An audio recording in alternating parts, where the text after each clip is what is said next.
خوبید بچه ها؟ چه خبرها؟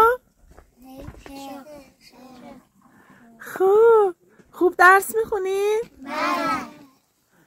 مدرسه‌تون زمستونا سرد نیست؟ مرتبه شد که قسمت شما این بود که یه مدرسه در شأن بچه‌ها اینجا یه مدرسه با کیفیت استاندارد برای بچه‌ها اینجا ساخته شه. بفرمایید کلنگ رو بزنید. من دوست دارم که یه دونه از دخترها بره کلنگ. بزنیم ببینیم.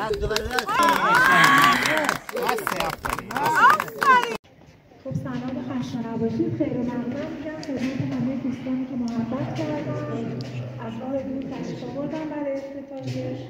اول تشکر میکنم از خیر عزیز، خانم دکتر بدرسایی که دامن مقدم به یاد پدر و مادر عزیزشون این بنا رو توی منطقه عشایری برای ما ساختن که واقعا هر کسی حاضر نمیشه یه همچین کاری رو تقبل کنه.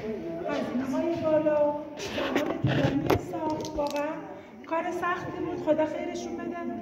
خیلی خوشحالیم تونستیم از پس این کار برسال ما اومدیم اینجا لوازم تهیه با کفش توزیع کنیم.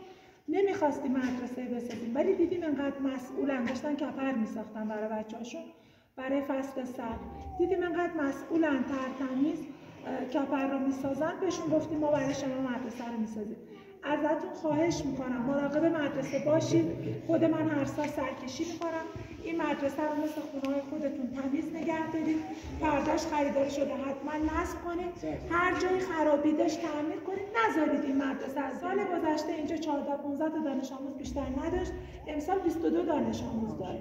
خیلی خوشحالیم که این مدرسه به موقع ساخته شد. واقعا با این افزایشی که دارید فکر می‌کنم که به زودی یک کلاس دیگه هم نیاز باشه. ان شاءالله بچه‌ها خیرشو ببرن. از موفقیت‌های بچه‌های کنگر زیاد بشنویم اینجا و واقعا افتخار می‌کنم که تونستم توی جای به این دوری این مدرسه رو افتتاح کنم. ان شاءالله که خیرشو همگی ببینن و خدا به خیر محترمم خیر و سلامتی بده. ممنون.